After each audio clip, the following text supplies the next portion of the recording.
Good morning, students. How are you all? I hope all are doing good. Welcome back to my class. Children, in previous classes, we learned about motion and types of motion and different physical quantities involved in that motion. Suppose if we want to move a body, how do you move? You cannot say that body you can move. Then what we have to do? For example, you are in a football ground and you want to move the football. What you do? You kick the ball. That means you have to apply some force on the ball to make the body to move. So this example tells us that any body wants to move, you have to apply force on it. So today our topic is to know about force and laws behind that. So today our lesson is laws of motion. What is our lesson name? Laws of motion. So long ago there were three scientists. How many scientists? Three scientists arguing that wants to is motion, how the motion to describes. So the first one is Aristotle. Who is that? Aristotle. So he is very famous scientist. Aristotle is a very famous scientist and philosopher. He is a very good scientist and philosopher. And one day he teaching the classes to his people. One of the student asked that how a body is moving. How a body is moving. Why this body is rest? He asked like that. Then Aristotle told that don't think about the body which are at rest. There is no meaning for that. So if any body is moving, suppose a stone is rolling on the ground. Why? Why means the nature of that stone, nothing else. Clear, children? So next scientist Galileo Galilei. He also researched about the motion. He described that every body wants to rest or want to be uniform motion and only because of inertia. What is that? Because of inertia. So inertia is the word given by Galileo. Next, third one is very famous scientist Newton. So he is the first scientist who introduced force. He told that each and every body is in motion or rest because of force. We are applying the force on the body if the body is at rest and comes into the motion. So in this chapter we discuss about two things. First one is rest and the second one is motion. So first tell me what is rest and what is motion, children? So rest is defined as if any object you take, if object is not changing location with respect to time, then we say that the object is in rest position. Suppose for example, see here point A like this. A ball, this one. So take a ball point A and you observe a ball for a long time. Here you say that the ball is at rest. So it is not moving. So here the ball is rest. So rest is defined that if the location is not changing with respect to time. Clear? But the location is changing with respect to time is called motion. So again another example. So this ball 1 second, 2 seconds like this. So the ball point A after t seconds. Time we have to take 1 second. Now it is at B. After 2 is equal 2 seconds. And the ball is C and 3 seconds. So different timings. The ball is changing its location different timings. So it is in motion. So rest and motion are relative. This word, this relative, we learned this word in previous chapter. In motion chapter, motion is a relative. That one we have to learn in the previous lesson. Clear, children? Up to here clear? Next, so we discuss the laws of motion. Newton's laws of motion. So first law of motion. What is that? First law of motion. Newton's first law of motion. So what it states? Newton's first law states that every body continues its state of rest or of uniform motion unless a net force acts on it. So what is the first law of motion? Every body continues its state of rest or of uniform motion unless a net force acts on it. This is the first law of Newton's. This is the Newton's first law. Clear, children? So it either remains or rests or moves in a straight line with a constant speed. So we have to discuss this one. So here one activity they are given. See, make a circular strip from a thick paper. Balance the hoop on the center of the mouth of the bottle. Now balance a pen cap on the paper hoop, aligning it in the center of the bottle's mouth. See this figure? So this is the bottle and this one is the paper hoop and one pen cap. So now pull the paper hoop. This one you have to pull like this with your fingers. Your finger as fast as you can. So you have to pull this paper hoop with your finger as fast as you can. So first they are taken one bottle like this and they have to place one paper hoop and after they are placed one paper cap.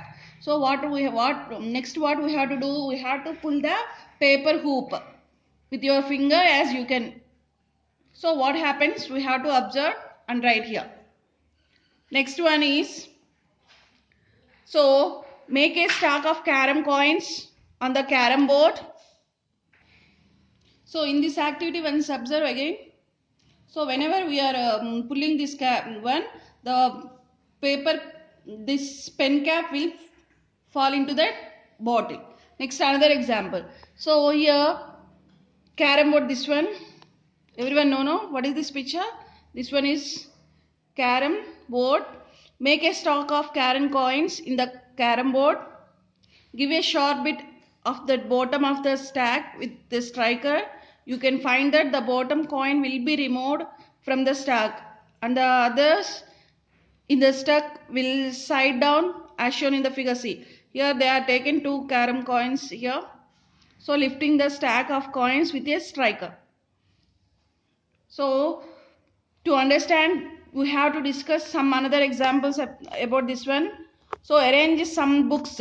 We have to arrange some books. You have to keep up some books one at the top of the another in such a way that they form a vertical stack of books. You have to keep books one by one like this. You have to keep one by one, one by one, one by one like this. You have to keep like this. So now pull off your one book from the stack of fast you can. Now you have to pull the book one. So what we have to notice means, you will notice that except the book that you have pulled, remaining books stay as stack of books with no change among their positions. They didn't change their positions. So they are in same positions. The reason for this is static inertia of the objects. Why they are in same position is because of static inertia.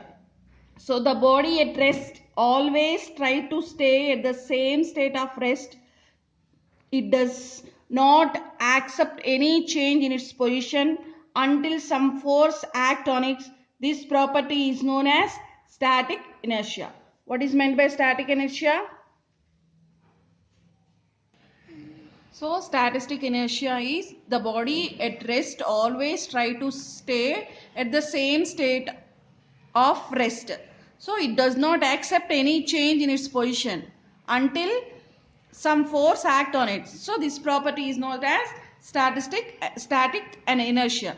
Suppose another example, If you kick a football on a ground, it starts moving in a particular direction. It moves in the same direction until another player stops and kicks to change its direction. So this means that this is the dynamic inertia of object. So what is meant by dynamic inertia? The body which is in motion always try to move in same direction until some force or act on it. So this property is known as dynamic inertia. So again, what is the dynamic inertia? The body which is in motion always try to move in same direction until some force and act on it. So this property is known as dynamic inertia. Clear children about static inertia and dynamic inertia? See again from this carom board activity and this paper loop activity in above, once again I am saying this one. So whenever we are doing this this activity, what we have to conclude it means, so when we pull paper loop, so we concluded this one see this one. If we pull paper hoop, we can get a straight line motion for any body kept on a paper hoop, which is due to gravitational force. Clear? About this activity, we have to conclude this one. Under this activity, we have to conclude means here see that the motion of the coins depends upon the force applied by a striker. In this activity, what we have to do? So give a sharp hit of a bottom of a stock with a striker. This one. We can find that bottom of a coin will be moved from the stock. The other coins in the stock will side down. We apply force on the bottom of the coin, will move due to the change in a state of a rest. So, remaining coins does not fall vertically due to inertia. So, in this activity, we have to conclude that the motion of the coins depends upon the force applied by a striker. Clear children about these two activities and these two inertias? Up to here clear? What is the Newton's first law? Once recall that. What is the Newton's first law? So, everybody continues its state of rest or of uniform motion unless a net force acts on it. This one is the Newton's first law. Next, continuation here see. So, with our day-to-day experience, we all know that we must even some force on an object to keep on a moving. As far as the object is concerned, the force applied by us is just one of the several forces acting on it. The other force might be friction, air resistance. So the other forces might be friction, air resistance or gravity. This is it clear that is the net force which determines the change in motion of an object. Let us consider a football placed at rest on the ground. So the law of inertia tells us that the football will remain in the same state unless something moves it. So if you kick the ball, it will fly in the direction you kicked with a certain speed until a force slows it down or stops it. If the ball goes high, the force of gravity slows it down. If the ball rolls on the ground, the force of friction makes the ball slow down and stops. So, if the net force acting on an object is 0, so net force is 0, then the object which is in rest remains at rest of the object is already moving with a certain velocity. It continues to move it in the same velocity. So, we have to represent the first law of motion is if F is equal net force is equal 0, then the velocity of an object is either be 0 or constant.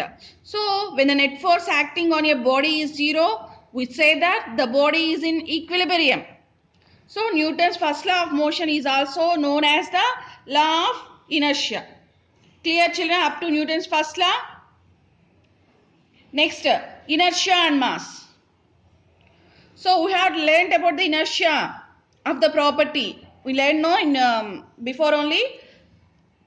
So, Suppose here see, inertia is the property of matter that resists change in its state of motion or rest. So it depends on the mass of the object. So inertia is depends on the mass of the object. The car has more inertia. That a bicycle becomes of its mass, because of its mass, sorry. The car has more inertia. The car has more inertia. Then which has to compare with the bicycle. Bicycle because of its mass. So mass of an object is considered as the measure of inertia. The SI unit of mass is kilogram. We know that the SI unit of mass is kilogram. Here see, one activity, another activity they are given. Pushing of two wooden blocks with the same force. Pushing of wooden blocks with same force. So here, see this figure.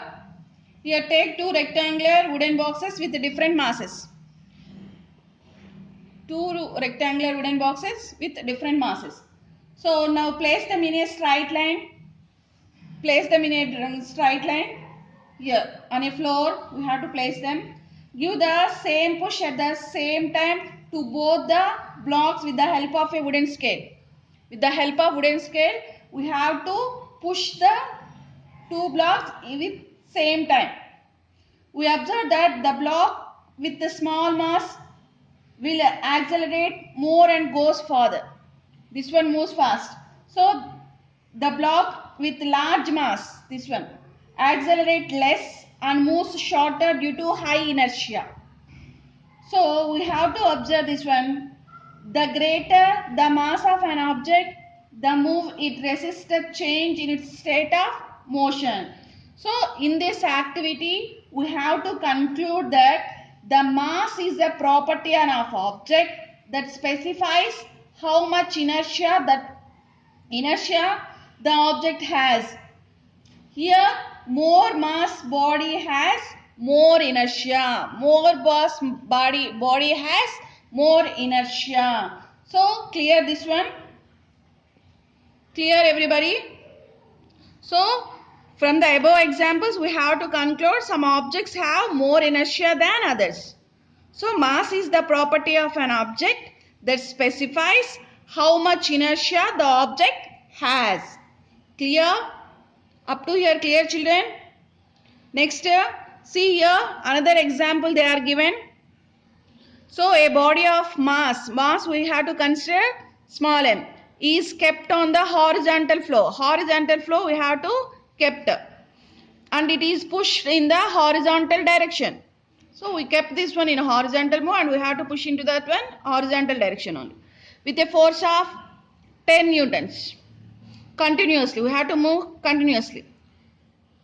See. Here draw F, B, D diagram showing all the forces acting on a body at a point of time. Here. So given the body is moving steadily. Hence the net force on the body is 0. Both the horizontal and vertical directions. Both the horizontal and vertical directions. The net force is 0. So forces acting on it along a horizontal direction and force of friction small f, this one, and force of push capital F. Now we know that F is equal to 0. Y means net force is equal to 0. So F plus minus F is equal to 0. F is equal to, this is in plus into minus, no minus. So whenever it comes into this one, the positive terminal, negative terminal becomes into the positive terminal. So F is equal to F. Hence the value of force of friction is 10 newtons. Clear children this example? So I hope all are followed the class. This is all for today video children. We will meet into the another video. Thank you.